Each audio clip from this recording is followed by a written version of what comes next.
Good morning. Welcome to another episode of the Dr. Powell Show. I'm your host, Dr. Keisha Powell.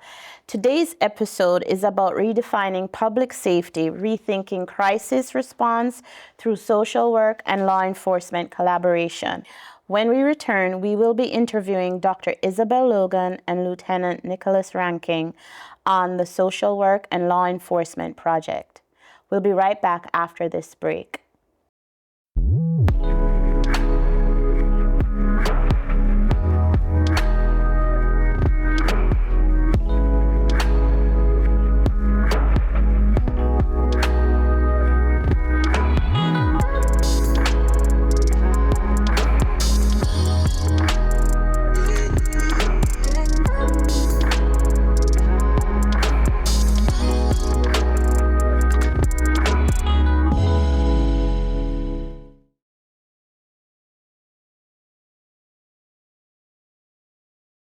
Welcome back to the Dr. Powell Show. Today's conversation comes at a critical time in our nation when communities are calling for safer, more compassionate, and more equitable responses to crises. Joining us today is Dr. Isabel Logan and Lieutenant Nicholas Rankin, founders of the Social Work and Law Enforcement Project. It is such an honor to have you on the Dr. Powell Show. Welcome. Thank you. Thanks. It's a pleasure to be on. So before we begin, for the purposes of the viewers, Dr. Logan and Lieutenant Rankin, could you tell us a little bit more about your personal and professional work before we get into the project? Absolutely. Sure. I am an associate professor of social work at Southern Connecticut State University, and prior to that, I used to work at the Public Defender's Office in Connecticut for 20 years. Wow. I started in New Haven Superior Court, where I worked and did some GA and JD work, but I also did drug court there. And some of that work involved working with the New Haven Police Department because we had a law enforcement liaison. And I did that for about 4 years. And then I went to Hartford Juvenile Court for 16 years. And then I decided to get my doctorates and go on to teach at Eastern, where the project actually grew out of. Wow. And Lieutenant Rankin? So I started in police work at 21. I was from the area. I always knew I wanted to work for Norwich. I spent my first several years on patrol and then became a K-9 officer. And then I got really into some community work. We have an interesting and diverse community in Norwich, and I just was attracted to social issues in general, I would say. So I became a de-escalation instructor in 2015, and have been doing that since. And then I ran the community policing unit for several years during 2020 and kind of the height of social unrest. So I had a really great experience working with some local activists. We formed a coalition we're called Rose City United. It was Black Lives Matter activists and police working together on community projects, mostly focused around the youth. And that's when Dr. Logan contacted me.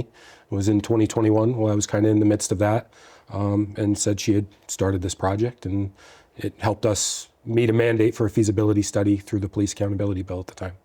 I want to know, what was the pivotal moment in your careers that made you realize there was a need for such a project, and considering the human-centered approach that you've been speaking about earlier, what was that pivotal moment that you both said, we need to do this? One of the things that I was really looking forward to doing was building a forensic social work program that would connect the education world with the field practice world so that it could be a seamless interaction. I never imagined that in 2020 there would be a police accountability bill requiring police departments to do a feasibility study as a result of the George Floyd murder in the spring of that year. When the accountability bill was passed in Connecticut, for me, it was almost as if I instantly was driven to, okay, let's contact the Willimantic Police Department. And I use my public defender lens. This is what I've been trained to do. My whole training has been in trying to prevent people from getting into the system. I just felt like it was natural. Like it was just natural for me to do that. And so I called the Willimantic Police Department and was connected with Lieutenant Matthew Solak, and we began just working on meeting the feasibility study. I had 2 students that had needed a placement because the pandemic had prevented them from doing their placements. And so the approach was, if you can provide a learning opportunity for the students, I can also help with the feasibility study. We can discover together what social workers can do in the police department. So it was a good layer. It was a good layer, yeah. Wow. Yeah, I'd say for me, it was more of a steady build throughout my career. So Norwich is kind of unique. We used to have a state hospital, mental institution just over the town line, so just up the hill, we'd say. And that closed down in the mid-90s. And when it did, the people that left there weren't really given any arrangements. They weren't cared for. They kind of just came down into our city and tried to start making a life there. And it really transformed the way, the makeup of the city. So the place that I had gone to high school in and, walked the streets and gone to the YMCA had been kind of increasingly stricken by poverty, by mental illness, and crises. And over time, a lot of social services came in and began to occupy the downtown. So when I got into police work, I thought I was going there because I did see a lot of crime in the town that I loved so much. And when I got there, I started realizing it wasn't, evil criminals. These were just people that were struggling, and there was a lot of pain and difficulty in their lives. And we in Norwich at the time were already riding with clinicians. So we were used to riding with a mental health professional, and I found that just an invaluable experience because, particularly as a young new cop, you don't know what you're walking into. And to have a professional there, with a doctorate telling you what you're looking at and kind of coaching you along, you see the absolute need for it, right? The system can turn into a revolving door for people sometimes if we don't have that extra layer of training or perspective along with us in the car, right? Our tools are limited as officers. I think all of our officers do a really great job dealing with mental health calls in the moment, and I think we owe that partially due to all of our experience with the clinicians.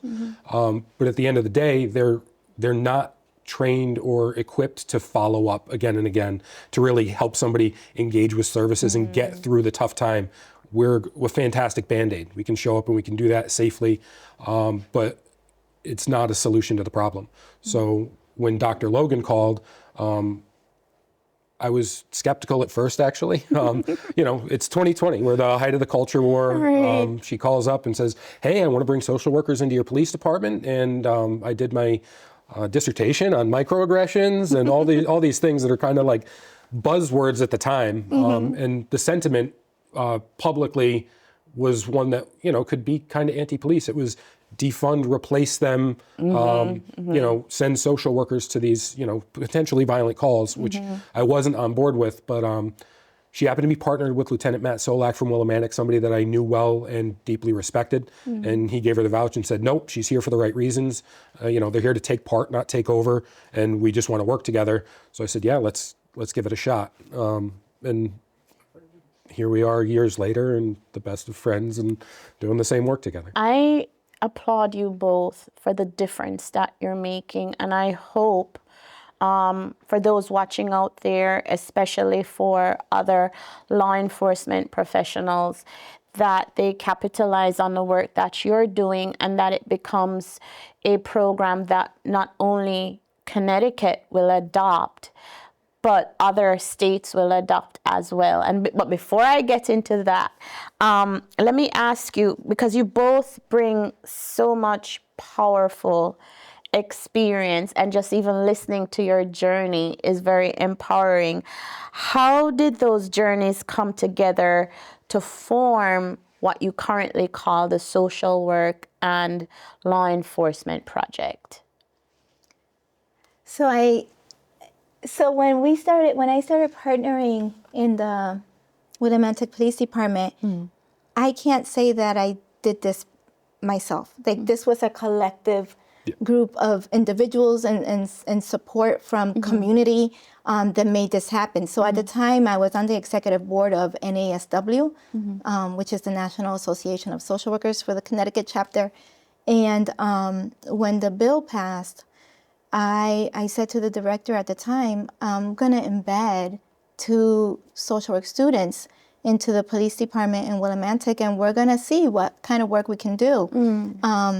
And so we started sort of just chipping away at it just because we cared about what was happening and about wanting to serve the community better.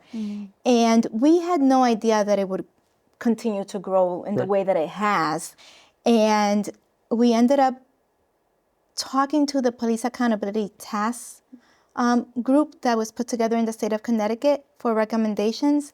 And we presented what we developed, which was the first integrative model for police social work in Connecticut, but also in the US, because prior to that, even though police social work has been around for many, many years, the field itself was not developed. There was no practice model in place.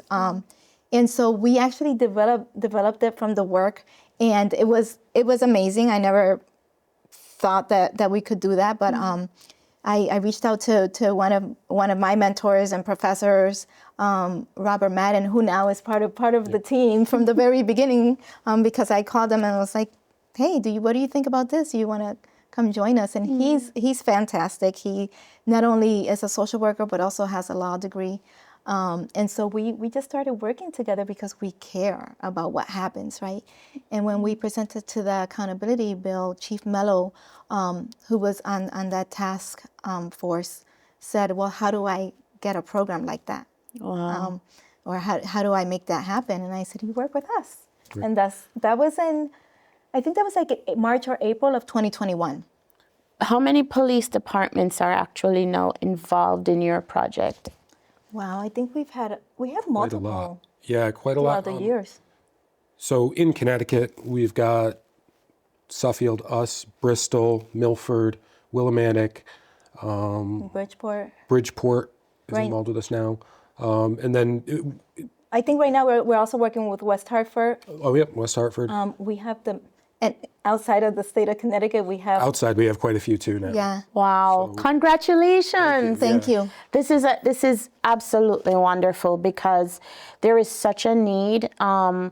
Working especially with, and that will lead me to my next question, working with individuals diagnosed with autism and other disabilities who also struggle with different things. Have you ever encountered situations like that where you're calling for that kind of crisis intervention as well? Daily, yeah, in Norwich. I mean, the highest call volume we have in Norwich is arguably for people in some kind of mental health crisis or people expressing that they might want to commit suicide. And there's always a root cause to that. And we find that having the social workers come along with us, like I said, the immediate psychological evaluation, the immediate de-escalation and make things safe belongs to us. But really the social workers are key when it comes to getting that follow-up to make sure that this person doesn't find themselves in the same boat 2 days later, 3 days later. It's what we in law enforcement call frequent flyers, right? People whose name we know that we respond to on a regular basis. And what we've seen so far is when we introduce the social worker and, the person engages, right? It's a two-way street, right? They have to be willing to, connect to care and things like that, that the phone stops ringing and they stop calling in crisis, and they may call still, but they might call to just speak to the social worker before things get out of control. And then you have some people that make it all the way through and stop calling and correct, whatever's going on in their life, or tensions ease up and things get better for them. So I think, we see results on that daily. That's wonderful, because what it sounds to me like you're not only providing the service, but you're giving a safe space as well as providing strategies and tools for these individuals. Again, I applaud you. I mean, when I think about just what you said, Lieutenant Rankin, how has partnering with the social workers transformed the way law enforcement now responds, particularly to situations of crisis? Yeah, so I think speaking to that and the last thought you had there, I think the difference is humanization, right? And it's not that you don't treat somebody with dignity and respect anyway when you're on the scene, but I think once they get entered into a system, whether it's the mental health system, the criminal justice system, they very quickly become a number, right? It's a patient or an appointment somewhere on a chart that's just kind of kept up on by whatever institution you've pointed them towards. And I think the big difference between that and having an embedded social worker is you get this personal connection and a through line to walk you through those systems, right? There's an actual person that cares about your problem and they're going to help you see it through to the end, as opposed to kind of throwing blanket resources in front of somebody and saying, try to solve your problem, right? There's somebody there to help walk them through. And I think the difference that you see in law enforcement and the way they respond is twofold. One, they see a different side of the person that they're dealing with. And I'll say that that goes for social workers as well, right? Typically what happens is someone has these root cause problem, pain points in their life, this whole big backstory of pressures around them, and then that erupts or manifests as some transgressive or dangerous behavior. And when we silo those two professions, all the law enforcement sees is that manifest transgressive behavior, right? That's the only picture they get of this person. The only thing the social worker tends to see are these pain points and the struggles in their life, and they don't see what it looks like when it erupts. And I think when you marry those two perspectives together, you're giving each of them a more complete picture, right? Social workers and police are always servicing the same individuals. It's just that sometimes they're bumping heads or at odds because they think they want different outcomes or they think differently of the person. And I think once you marry those together, then they both start looking more holistically at the problem in the person's life and how to maybe solve that. So I think the difference that you'll see on the police side, boots on the ground, is they know they have the backup and the resources and the ability to follow through with this person. So they start the interaction towards that end, right? We know that we've got an end game here, as opposed to, hey, I have the Band-Aid of the hospital, I've got, a way to commit somebody if need be, or I've got whatever skill set I can bring to the table in the 25 minutes that I'm here in their home, right? So I think it's changing from a short-term perspective to a long-term view. And I also hope that that's kind of the case of the project, right? As we see this collaboration, interdisciplinary idea spread, what I believe we're starting to see and hope we will see in the future is hybrid professionals, right? People that are walking into the profession from day one with a full perspective, right? And, letting that influence and guide their interactions, whether it be in a clinical appointment or out on a call for service. They'll have that other piece stuck in their head. Have you ever thought of it, initial training at the police force?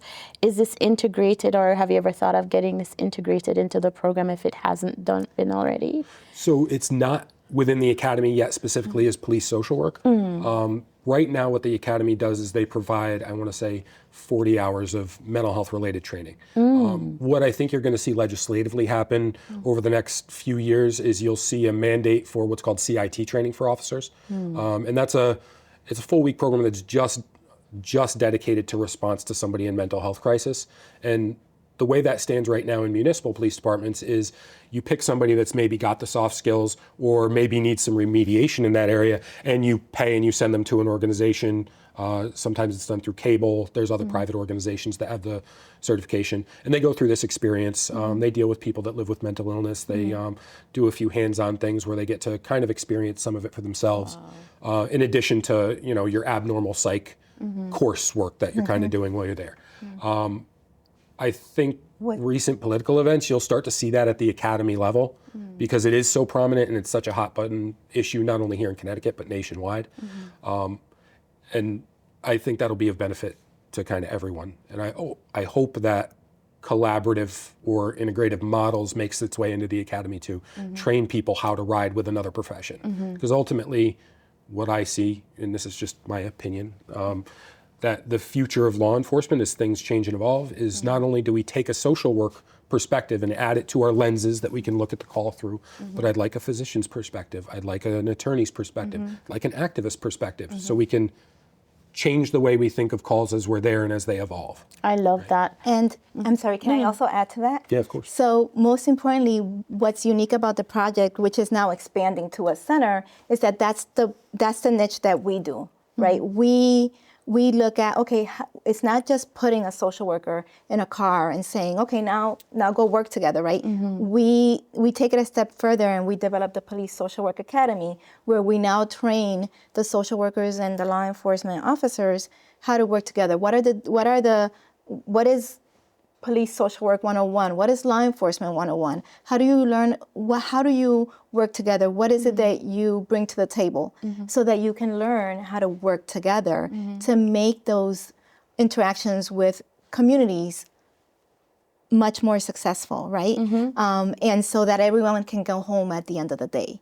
I love that. So our model is broken up into what we in social work what we call micro, macro, and meso, which stands for micro, working with individuals and families, meso, working with the community, and groups, and then macro, having to do with policies and bigger organizations and research and all of those pieces.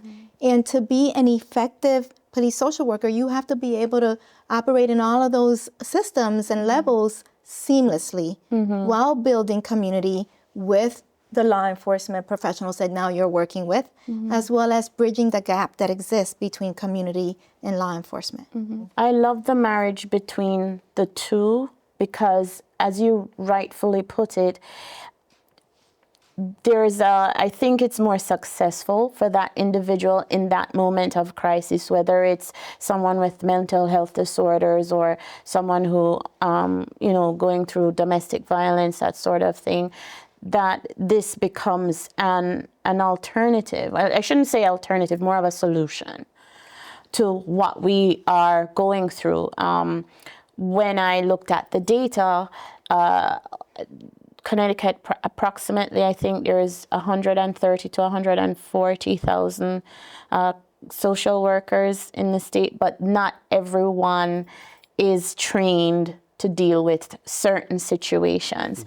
And you mentioned earlier about the center. Could you tell us a little bit more about the center? Absolutely. So because we have been doing this work for the past almost 6 years now, in 2025, our team decided to do a legislative meeting with Representative Gilchrist and our administration at Southern Connecticut State University. And we pretty much showed them, these are the stats that our students have collected over the past 5 years. This is the work that we've been doing, but it's expanding and we don't have the resources for it. And so we lobbied, we met with Representative Gilchrist and we asked for two things, right? The first thing we asked for was funding to expand the project to become a center at Southern, so that we can hire people to help us carry out the training for everyone in the state of Connecticut. And then the second thing that we asked for was for police departments to get social workers. Funding to pay social workers. Funding to pay, and that was in 2020. Well, we did that in 2024 so that in 2025 we could ask for that in legislation. So fast forward 2025, we asked for those things in legislation and we ended up getting some support. And so we put through a proposal for a center through the Board of Regents. And now we have the SWLE Center for Police Social Work. That's wonderful. Out of Southern. And we're still working the details out to try and get the funding that we need to be able to expand statewide.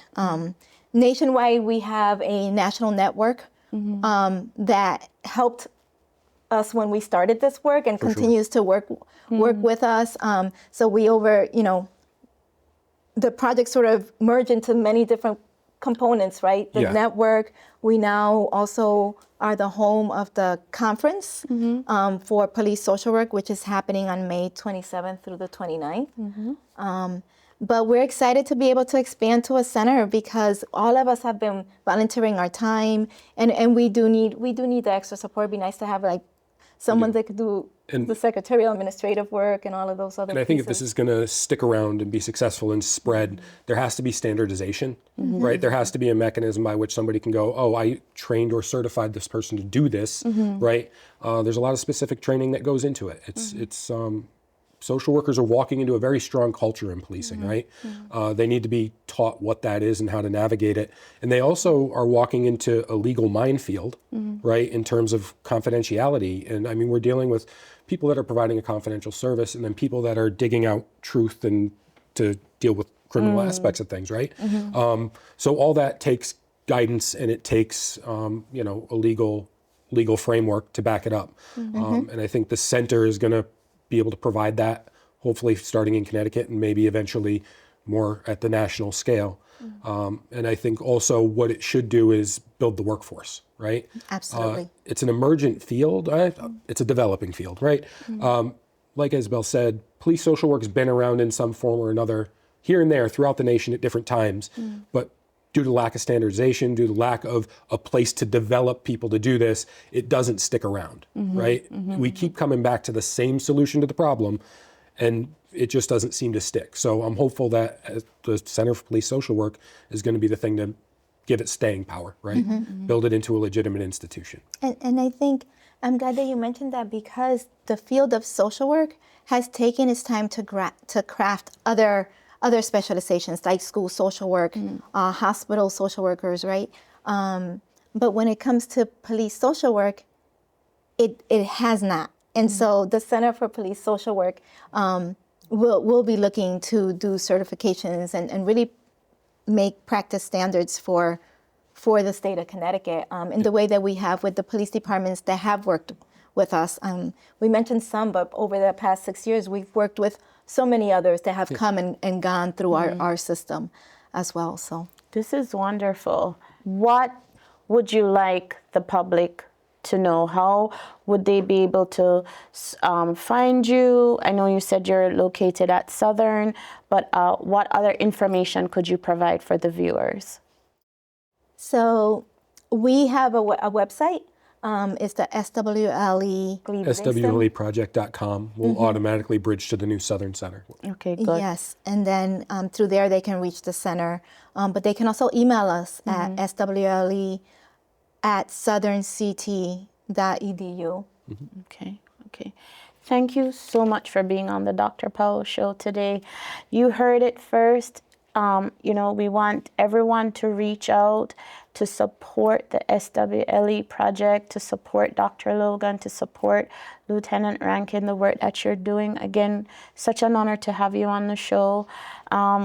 Wish that we could do so much more. What you guys are doing is not only being trailblazers for almost 6 years, but creating a platform of healing hope, and more than anything, having a happy marriage of social work and law enforcement.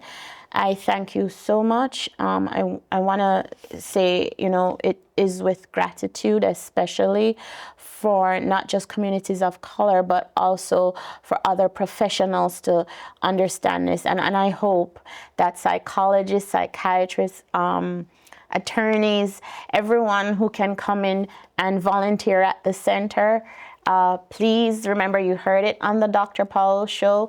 We want more support. We want to build a better community. It starts right here, and we have these wonderful individuals who are doing that. Thank you again for being on the Dr. Powell Show. Thanks for having us.